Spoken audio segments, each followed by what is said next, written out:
জুলাইয়ের গণহত্যার বিচার আন্তর্জাতিক অপরাধ ট্রাইব্যুনালে হবে বলে জানিয়েছেন আইন উপদেষ্টা আসিফ নজরুল। সকালে সচিবালয়ের সংবাদ সম্মেলনে একথা জানান তিনি। আইন উপদেষ্টা আরও বলেন, বিগত সরকারের সর্বোচ্চ পদে যারা ছিলেন নির্দেশদাতা হিসেবে তাদেরও বিচার হবে, কোনো ছাড় নয়। বিচার বিভাগে কর্মরত কর্মকর্তা কর্মচারীদের আগামী 10 দিনের মধ্যে সম্পদের হিসাব দাখিলেরও নির্দেশ দেন তিনি। বিস্তারিত তামান্না তাহসিন খানের প্রতিবেদনে। অন্তর্বর্তীকালীন সরকার শপথ নেয়ার পর প্রথম আনুষ্ঠানিক সংবাদ সম্মেলন করেন আইন উপদেষ্টা আসিফ নজরুল। সরকারের নেয়া বিভিন্ন সিদ্ধান্তের কথা জানান তিনি। আসিফ নজরুল বলেন, 1 জুলাই থেকে 5 আগস্ট পর্যন্ত ছাত্র আন্দোলনের সকল মামলা 31 আগস্টের মধ্যে প্রত্যাহার করা হবে। বিচার বিভাগে কর্মরত কর্মকর্তা কর্মচারীদের আগামী 10 দিনের মধ্যে সম্পদের হিসাব দাখিলেরও নির্দেশ দেন তিনি।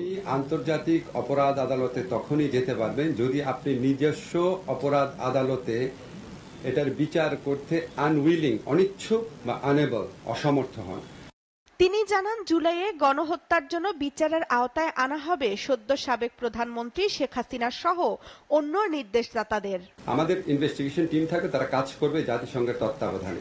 1973 সনে যে ইন্টারন্যাশনাল ক্রাইম ট্রাইব্যুনাল অ্যাক্ট আছে, যেটা পরে 2009 এবং 13-তে সংশোধনী হয়েছে, সেই আইনে আমরা জুলাই গণহত্যা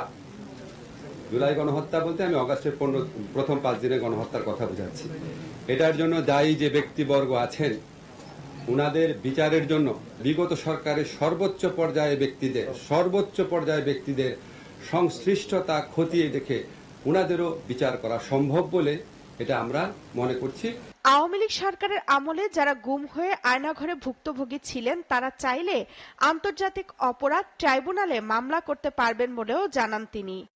গত 15-17 বছরে যারা নিহত হয়েছেন, গুম হয়েছেন, আপনার মুশতাক ছিলেন, মানবাধিকার কর্মী, সবার নাম মনে পড়ছে না, সবার প্রতি শ্রদ্ধা জানাচ্ছি। ওনাদের প্রতি আমাদের দায় রয়েছে হত্যাকাণ্ডের বিচার করা। আবরার হত্যাকাণ্ডের ব্যাপারে তো ইতিমধ্যে বিচার প্রক্রিয়া অনেক দূর অগ্রসর হয়েছে, সেটাকে সম্পন্ন করার জন্য চেষ্টা করব। আসিফ নজরুল বলেন, সাংবাদিক দম্পতি সাগর রুনি হত্যাকাণ্ড সহ অন্যান্য মামলার বিচার করা হবে। দেশের রন্ধে রন্ধে বৈষম্য আছে।